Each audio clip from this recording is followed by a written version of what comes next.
이 교회 역사에 지난 20년에서 30년 동안 하나님에 의해 강력하게 사용된 많은 하나님의 사역자들이 은혜에서 떨어져 하나님의 자비로 다시 회복되었습니다.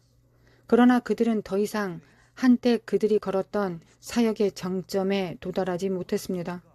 그들은 하나님께 용서받았습니다. 그들의 영혼은 하나님께 용서받았습니다. 그러나 더 이상 그곳에 서 있지 않습니다. 제가 이 성경 구절을 읽은 후 더 잘 이해하게 되었습니다. 하나님 가까이 갈 수 없게 되었습니다. 그들은 더 이상 성소에서 사역하지 못한다는 의미입니다. 첫 번째 우선순위가 제거되었습니다. 그들은 두 번째로 최소한의 일을 합니다. 그것은 하나님의 크신 자비에서 나온 것입니다. 하나님은 그들이 계속 일하게 허락하십니다. 그러나 첫 번째 고난은 이렇습니다. 대부분 목회자들이 사역할 때 그들은 주로 무엇을 했습니까? 예언, 다른 사람을 위한 기도, 예배, 그리고 방언. 모든 이런 것들이 무엇입니까? 사람들을 사역하는 것입니다. 첫 번째 부르심을 잊었습니다. 첫 번째 부르심은 무엇입니까? 하나님을 섬기는 것입니다. 그것이 당신의 첫 번째 부르심이었습니다. 당신의 첫 번째 부르심은 하나님을 섬기는 것입니다. 사람들이 아닙니다. 다른 사람을 섬기는 것은 두 번째 부르심입니다. 두 번째 일입니다. 그러나 우리는 그 순서를 뒤바꿨습니다. 첫 번째 우선순위를 사역에 두었습니다.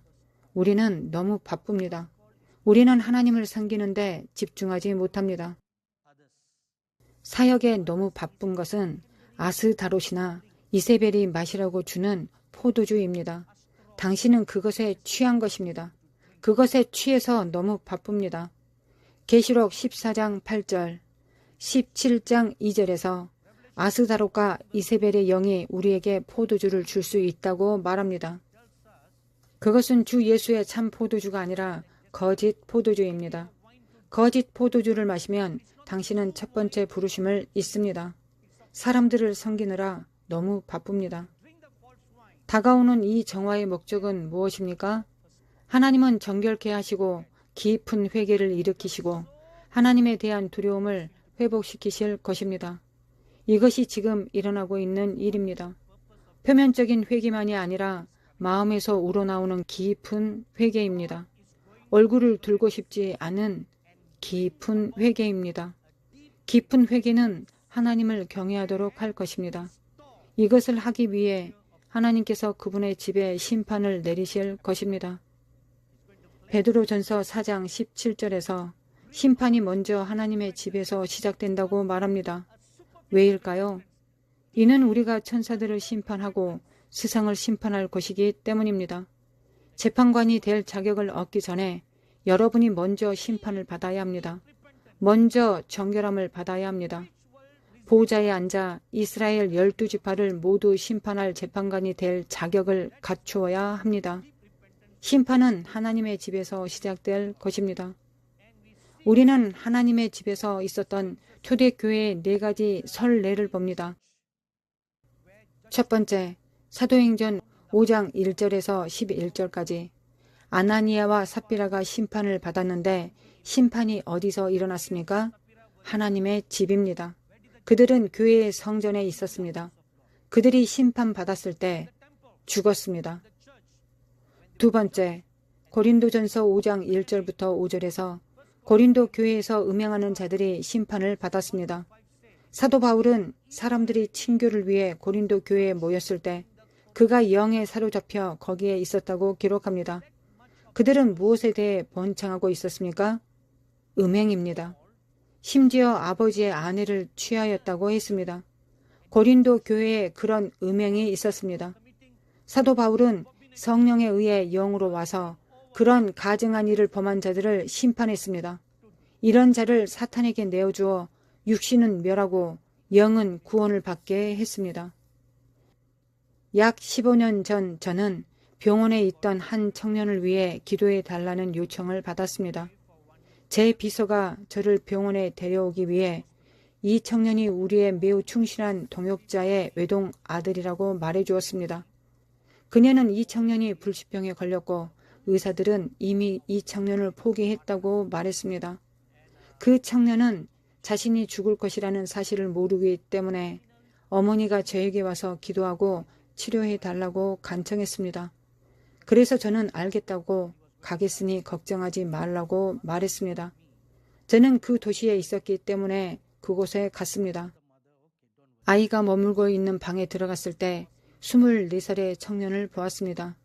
매우 잘생기고 해맑게 생긴 청년이었고 몸에 아무런 이상이 없는 듯 보였습니다. 그러나 그는 에이즈 말기이고 곧 죽을 것이었습니다. 그 청년은 그것을 몰랐습니다. 약간의 대화 후 기도하자고 했습니다. 제가 기도하고 있을 때 주 예수님께서 오셔서 제 곁에 서셨습니다. 그의 치유를 위해 기도하지 말라고 말씀하셨습니다. 나는 그를 심판하였고 죽음을 선고했다. 그러나 내가 그의 영혼이 구원받을 수 있도록 그의 죄가 용서받도록 기도하기 원한다. 그것을 들은 후 저는 약간 어리둥절했습니다. 아직 젊은 청년인데 왜 그런 심판을 받아야 하는지 궁금했습니다. 주님께 왜 그런 심판을 하셨는지 여쭈었습니다. 주님께서 저에게 그의 삶을 보여주셨습니다. 그는 엄청난 바람둥이였습니다.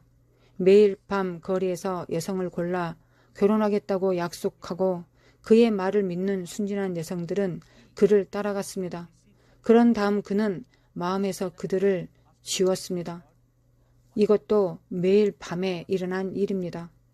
그는 기독교인이고 음주가이고 흡연자이고 마약을 합니다. 그래서 주님은 그를 심판했다고 말씀하셨습니다. 사탄에게 내주어 육신은 멸하고 영은 구원을 받게 할 것이니 내가 그것을 위해 기도하라고 하셨습니다. 그래서 저는 큰 부담을 가지고 20분에서 30분간 기도했습니다. 물론 그 청년에게 그의 문제가 무엇인지 말하면 안 되기 때문에 성령께서 제게 보여주시는 것을 아무도 모르도록 모국어로 기도했습니다. 저는 주님께서 보여주신 모든 것을 하나하나 기도했습니다. 20분에서 30분 후에 저는 제 영에서 짐이 떠나는 것을 느꼈고 이 청년의 죄가 용서받았다는 것을 알았습니다.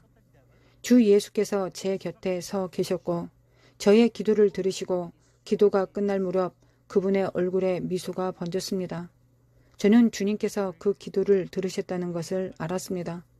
주님께서 저에게 달력을 보여주셨습니다. 날짜를 넘기는 옛날 달력이었고 날짜가 지나가는 것을 보았습니다. 주님께서 그가 죽을 특별한 주를 보여주셨습니다. 이것이 바로 제가 그 청년을 방문한 날로부터 2주 후에 그 일이 일어났습니다. 그때 그 청년이 죽었습니다. 그러나 그의 영혼은 구원받았습니다. 그때가 그가 죽을 때입니까? 아닙니다. 그의 운명을 성취했습니까? 아닙니다. 삼손에게도 같은 문제가 있었습니다. 죽는 것이 그의 운명이 아니었습니다. 왜입니까? 음란함 때문이었습니다. 주님의 영이 삼손을 떠났습니다. 그러나 삼손이 진심으로 회개했을 때 하나님의 위대한 큰 자비로 주의 영이 한 번 더 그에게 임했습니다. 한 번 더입니다. 왜 단지 한 번 더였는지 오랫동안 궁금했습니다. 어느 날 주님께서 제게 말씀하셨습니다. 삼손이 한 번 더 요청한 것이기 때문이었습니다. 주님께서 그의 기도에 응답하셨습니다. 하나님의 크신 은혜입니다.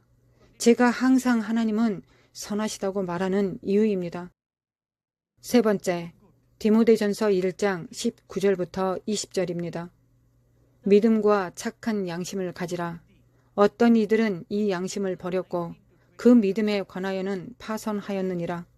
그 가운데 후메네오와 알렉산더가 있으니 내가 사탄에게 내어준 것은 그들로 훈계를 받아 신성을 모독하지 못하게 하려 함이라.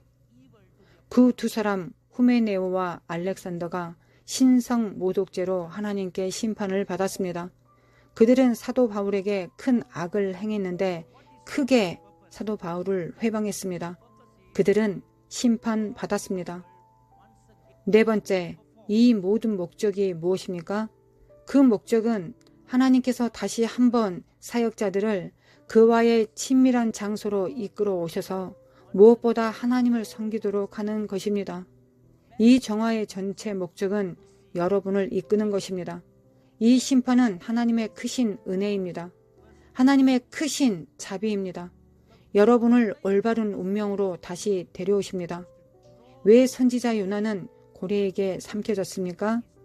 그를 죽이는 것이 아니라 회개의 장소로 데려오신 것입니다. 회개의 장소로 데려오셔서 그의 운명을 이룰 수 있게 하나님께서는 자비를 베풀어 주셨습니다.